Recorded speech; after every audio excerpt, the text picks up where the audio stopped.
Hello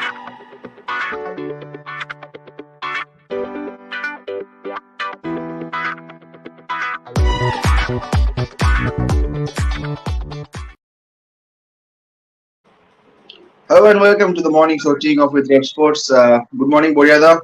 Yesterday, what a what a match we had, this KKR match, and again Shikhar Dhawan show in the second one. But we'll come to that.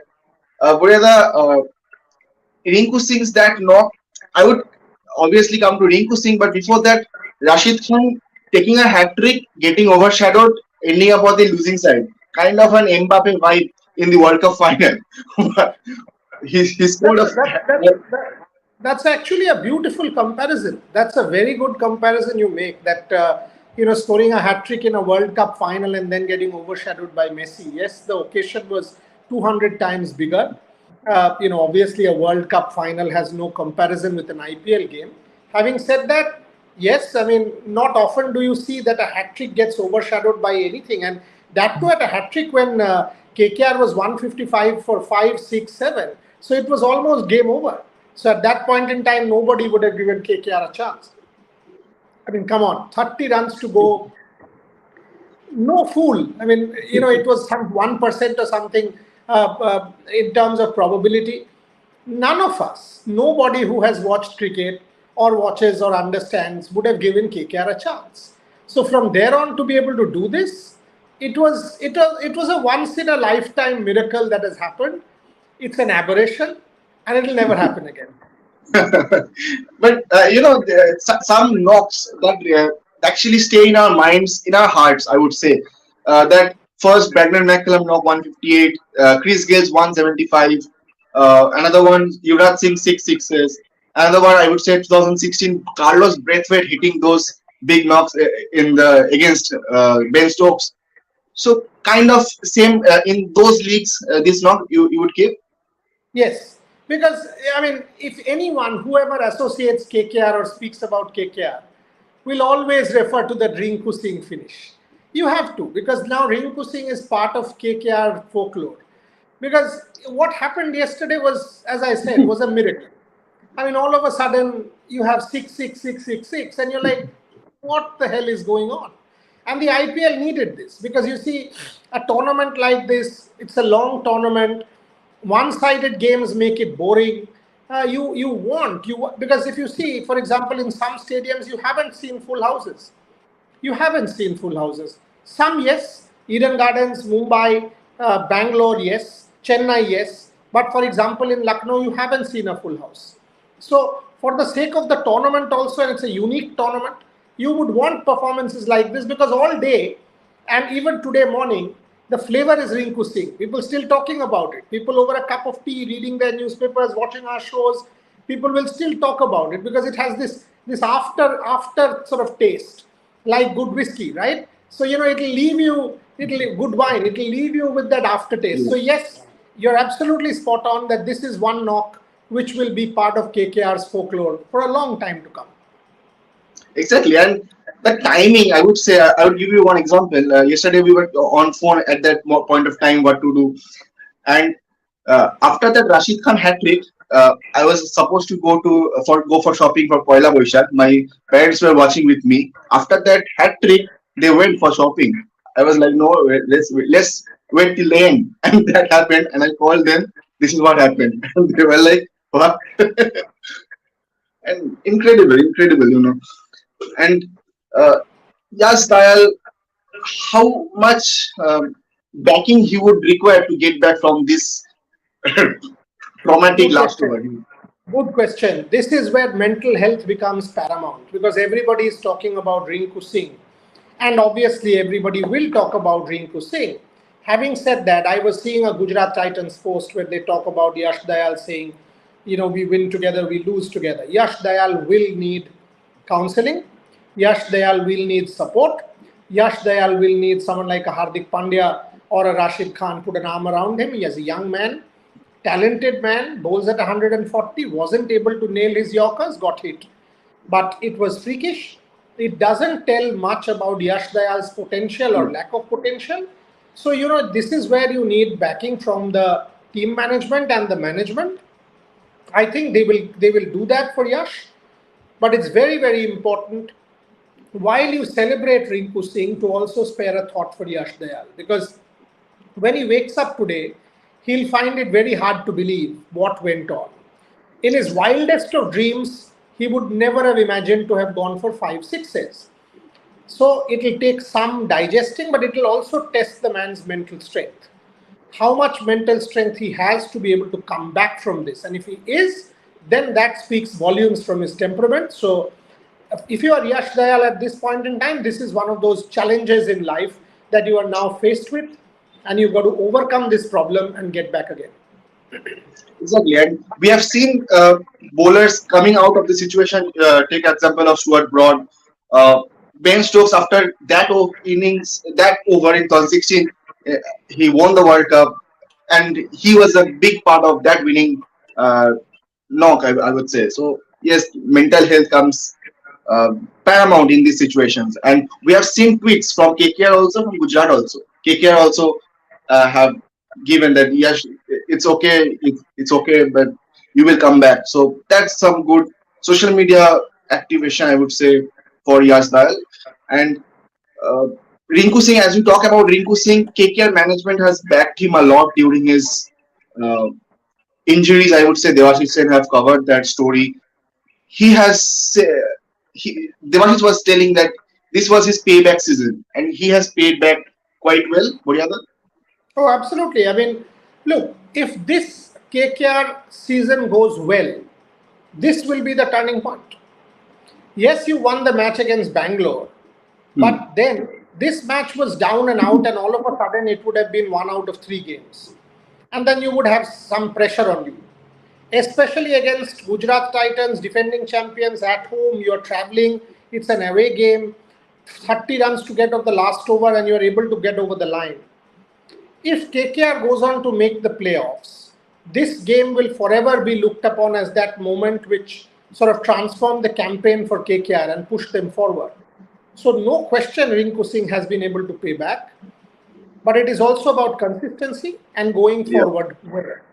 So, while you talk about this particular knock, you should also remember that against Bangalore, he gave a fantastic hand to Shardul Thakur. So it is not as if that Rinku Singh has just done a one-off. He has Hmm. done that against Bangalore also. Yes, not Hmm. exploit like this, but then he also sort of cut loose at the end and hit those shots and got 45-ish. Because some of those shots over mid-wicket and mid-on, over long on rather, were Hmm. fantastic shots. So Rinku Singh has started to come good, justify the faith his team management has reposed in him. And it is great. See, for me, and I keep saying this, the IPL is not about the Rohit Sharmas and the Virat Kohlis of the world. They've done that, been there, done that, they are greats. But the IPL is about these people. A Rinku Singh, relatively unheralded, relatively not so talked about. Yes, people who follow domestic cricket or do domestic adda, they know a Shubhayan, a Devashish, people like this who are on ground journalists. The journalists are different. But for the common man on the road, if you go and ask him, Rinku Singh, who is Rinku Singh? That is where the IPL sort of stands out for me, because all of a sudden today, every paper, and I was looking at 4 or 5 papers before joining your show, every paper has Rinku Singh's picture on the front page. And all of a sudden, he's a national hero. He's trending on Twitter. He's being talked about. He's got that fandom now. So that's what the IPL is all about. It makes heroes out of no one. It makes heroes Exactly. out of people who who are relatively unknown. Let's put it that way. That way. So that's where the tournament has its massive value as far as I'm concerned.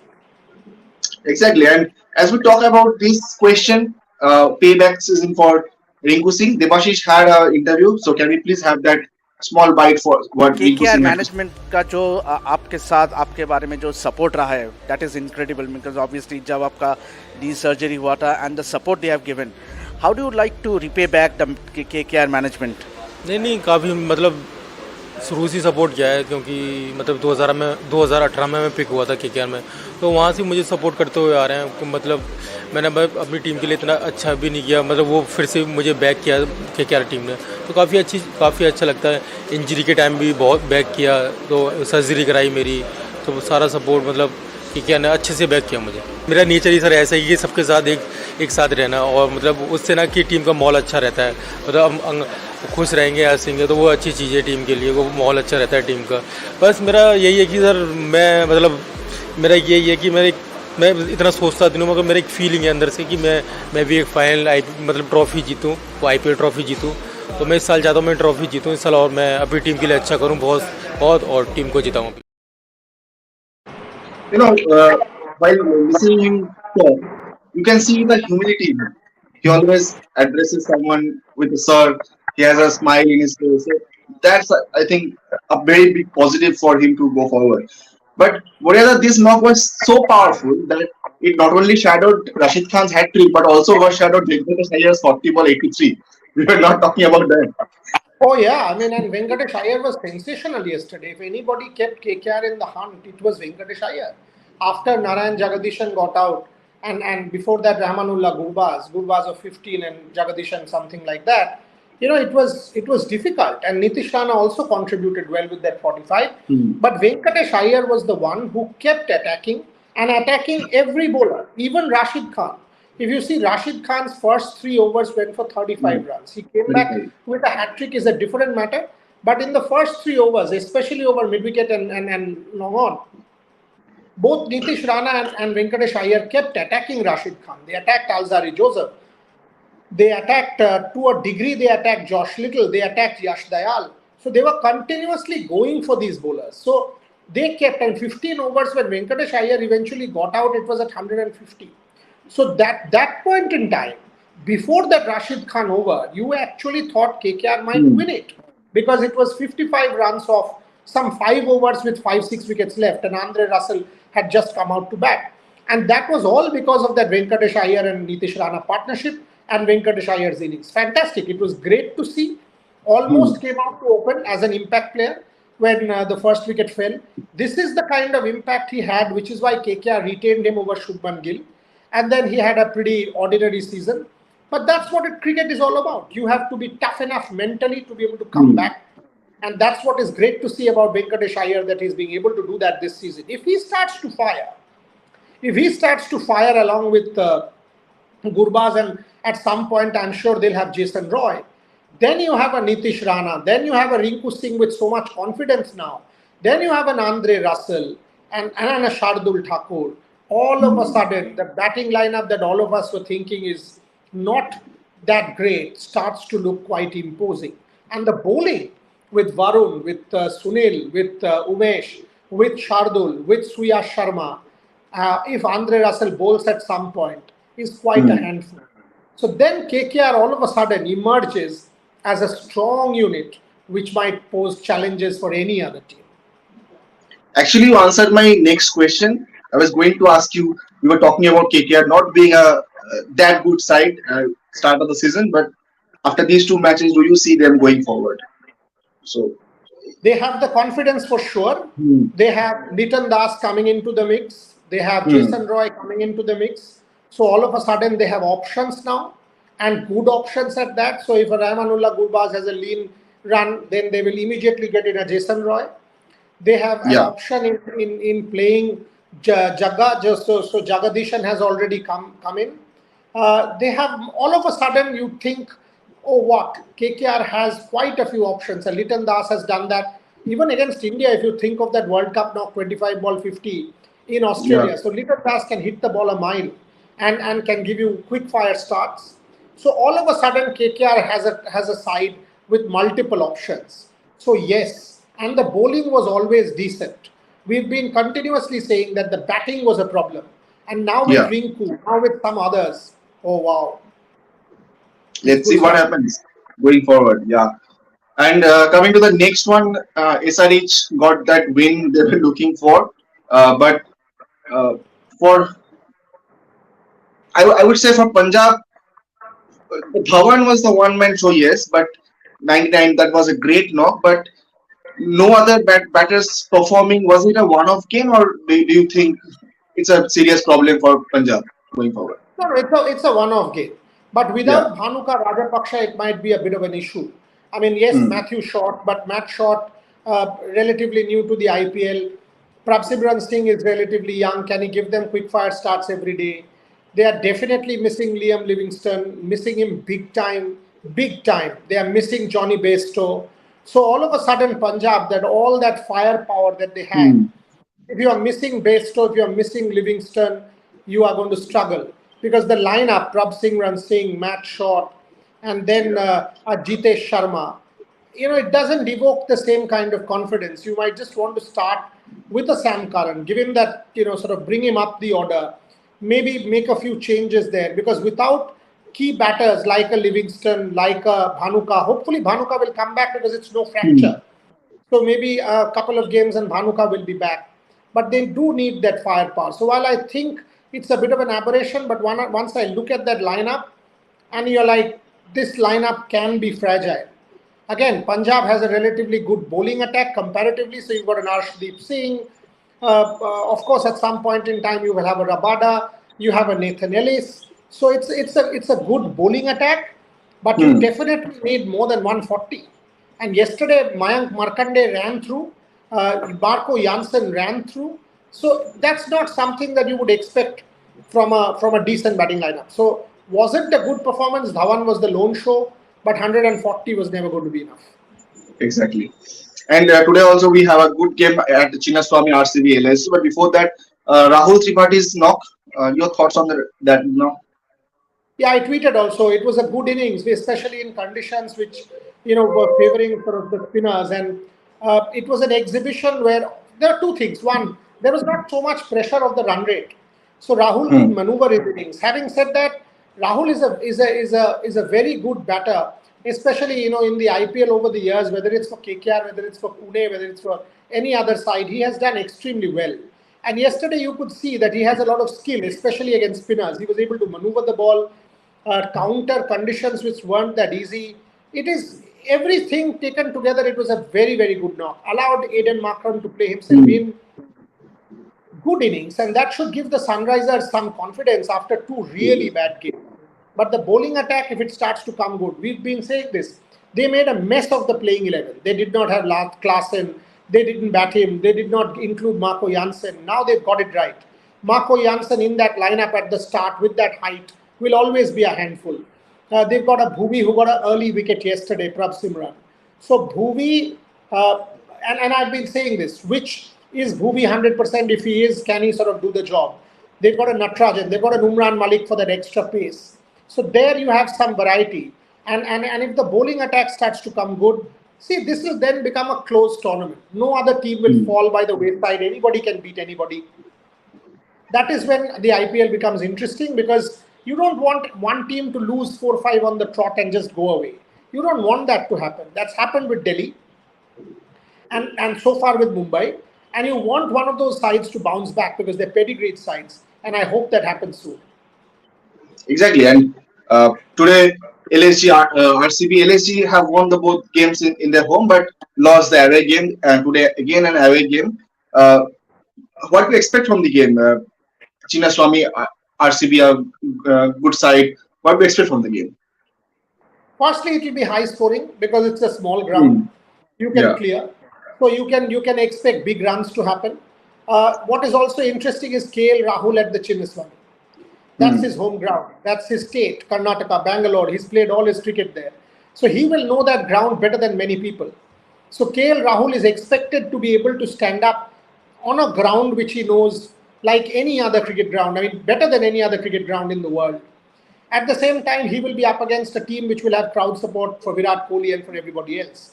But Lucknow is a good team. It's a very good team. Even without a Mark Wood, without an Avesh Khan, they were able to put together that kind of a Hmm. performance. If an Avesh Khan and a Mark Wood come back, that's a solid attack. Krunal Pandya on song, Ravi Bishnoi on song. They are starting to look really really good. Lucknow. They have some decent bowlers. Marcus Stoinis has not been used so far. They've got very good attack. Jaidev Unadkat missed out because they did not need him. So Yash Thakur was the one they played. They've got good spin variety, whether it's an Hmm. off spin of Deepak Hooda, Krishnappa Gautam, left arm spin of Krunal Pandya, leg spin of fastish of Ravi Bishnoi. So it's a good fight, and of course the batting with Rahul and Myers. And will they play Quinton de Kock?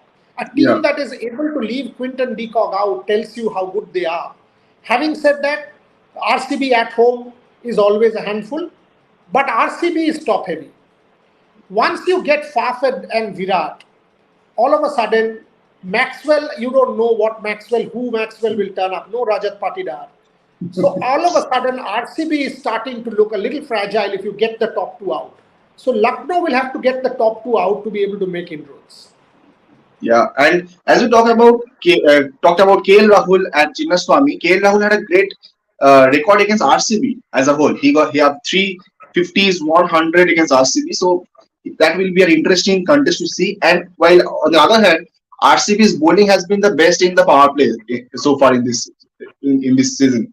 5 wickets, 6.3 economy, I think. So that will be an interesting one. First match they had Reece Topley. This one they will not have Reece Topley on a wicket, which is not going to be easy to defend on or contain batters. So RCB bowling will also come under challenge. Siraj will come under challenge. Somebody like an Akashdeep will come under challenge. And David Willey. David Willey is not the same as Reece Topley. Firstly, in height, not that same.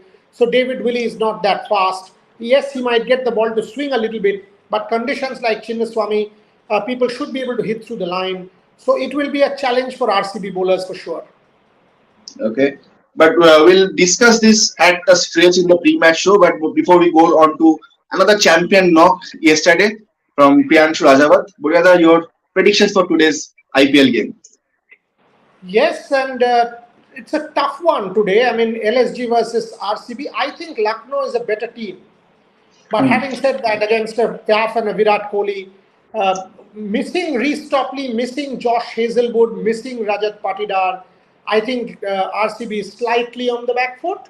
Lucknow, if they are getting Mark Wood back and Avesh Khan back, they have better arsenal. Having said that, at home is always an advantage. I will say Lucknow marginally ahead. Okay, that's an interesting one. I always love to see at a neutral perspective, I love to see the away team silencing the home crowd. So that's an interesting one to see. But coming to Priyanshu Rajawat, Buryada, how good that boy is, and he has a bright future, I would say. You have seen the match.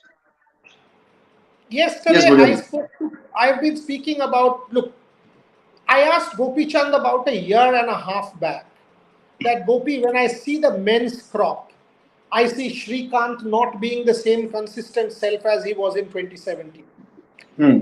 Yes, Pranoy has been the giant killer for India, had a fantastic Thomas Cup. But I see Pranoy faltering at the semi-final stage. Maybe because physically he might get tired. And Pranoy is also the other side of 30 now. He's 30 plus. So Pranoy, yes, but is Pranoy the future? He's a very good player. Lakshya, you see Lakshya disappearing from games. Commonwealth Games gold, yes, but thereafter what? So I asked Gopi and Lakshya, he's again, I mean, all of these fellows are good players, but Lakshya, if you see the way he has lost matches, you will see he just disappears and all of a sudden concedes a string of points from where he's not able to come back. He has not been consistent.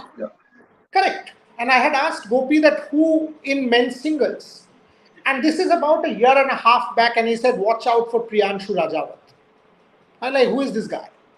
He said, watch out for this guy, young guy. He's going to sort of really make it. If he is able to sort of temperamentally handle the pressure at the big stage, he has the game. And yesterday, I mean, I've been talking to Gopi right through the Orleans Masters, including yesterday, and he said, look, I've been telling you he has the game of a top 10 player. It is about being consistent there and believing he can beat anyone. And we saw that. You and I watched the semi-final together. We watched the final. He has the game to beat anyone. He has the smash. He has the retrieve. He is fit enough. He can jump and you know, he's got a solid backhand, especially the pushes. He's got wit because in that final point, the way he pushed the shuttle to the back of the court, he's an attractive talent. But as Gopi said, there are a number of young Chinese guys also coming through. So Priyanshu will have his task cut out, but definitely you can hope from Priyanshu.